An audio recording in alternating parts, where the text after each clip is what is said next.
Compress when needed. Store video. So under the storing part of this, I've put a couple of things down. There's many instances where you're not going to have permission to store, but there's a lot of others where you could keep your video. Shoot video with your friends, shoot a rehearsal of your acapella group, and you say, hey, let's put this up on YouTube, and you want to keep it. You know, you want to keep it forever. Somebody in that group's going to be present.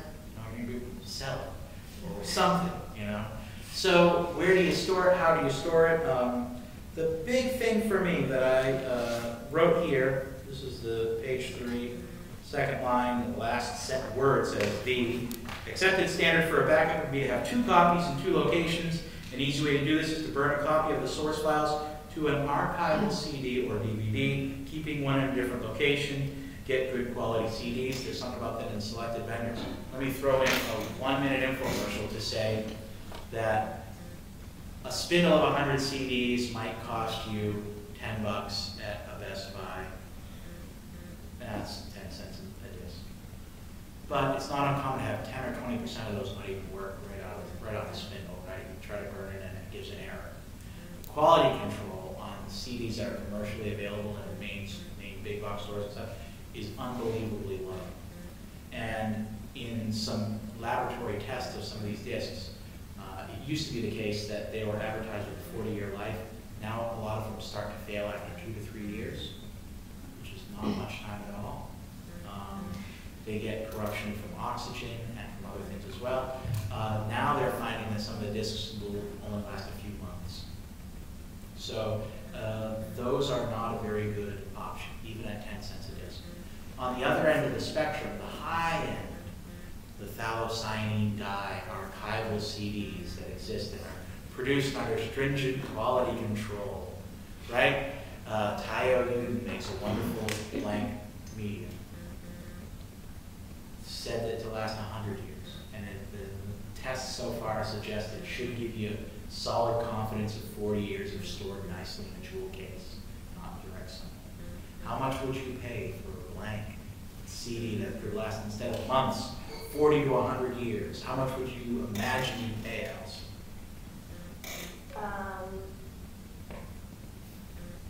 $5. Yeah. Wouldn't that, I mean, that would be horrible. In fact, if you go to Polyline Corporation, they're just up right outside of Chicago, it's about 35 cents.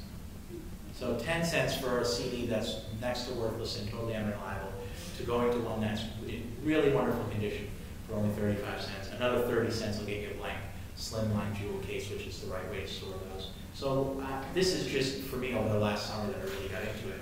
Bought myself $200 worth of 300 blank CDs and 100 blank DVDs and cases for all of them. And whenever I have anything that students make that I want to keep or I make, burn 2 DVDs, bring one home and leave one in locked storage in my office. So when you're thinking about, and this, of course, that holds true for all your digital stuff, your photos, etc., all these things that exist on your hard drive, which is mechanical and spinning 5,000 revolutions a minute and could fail at any time and catastrophically die and lose everything. So there's your 2-minute, 1-minute commercial for getting a good CD.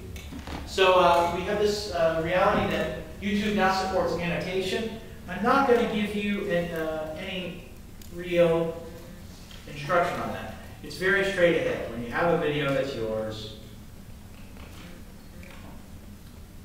you can easily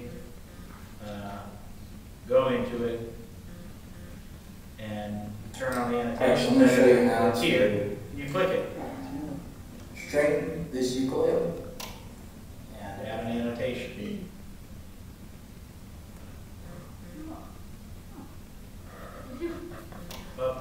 Published. So now. Alright, so I'm going to show you how to straighten this ukulele.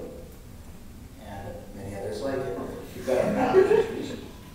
And so we want to be able to do this. I mean, it's such a nice idea that you can actually directly put comments. I was thinking this at this point. I noticed this person was doing something, right? We can use the video to relive these moments, to have these experiences, to rethink what happened, and we can keep track of that. Yeah. Can you have other people annotate your videos? I don't know. It says you can invite others to. Oh. So you yeah. Where it does it say that? Where does it say? Oh, okay. Video order on right down, and then information order. Further down. Oh, it's right. Thank you. Stupid question. Wow. Thank you. Yeah, so you can create those annotations, you can get them out and let other people see them and do things with them. And that we expect to be a really powerful feature for our using video to enhance learning and thinking about learning. And now the only question I have is how am I supposed to delete that? But it's not the world's worst.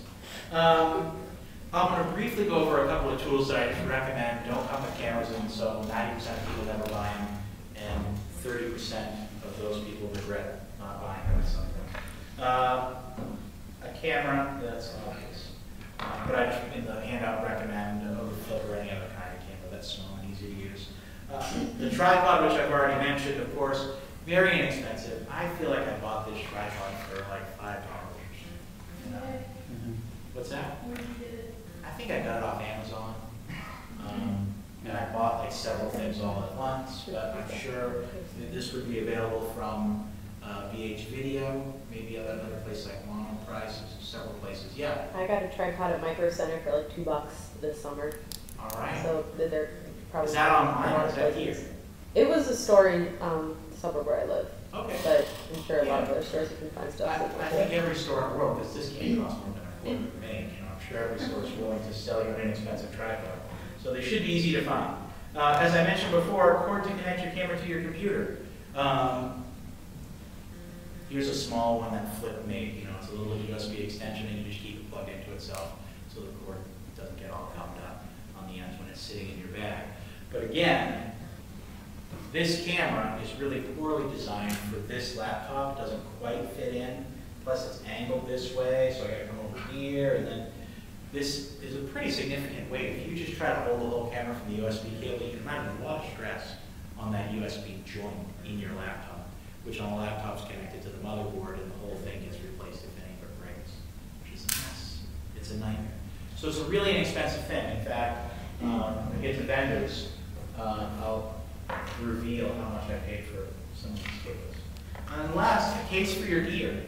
I just use a Tupperware sandwich container. You know, find something that has a hard case. I mean, this is what Flip gives you, which is really nice, right? You could keep it in the box. You absolutely could. You can keep it in anything you like, although this is probably a little bit stronger. And this ends up holding all the things that I want, which for my Flip, maybe an extra set of batteries, my tripod, and my cable, and my camera, they're all right in here. You know? And down the line, I'll end up with a different camera, right? Flips will go out of style, and I'll get something else, but they'll probably still be small. It might still be able to last me a long time. But you don't want to keep your camera just in your bag because it's like your iPod or a cell phone or anything else. They're all small, they're all fragile. And to spend a couple of bucks up front, you'll really thank yourself later for that.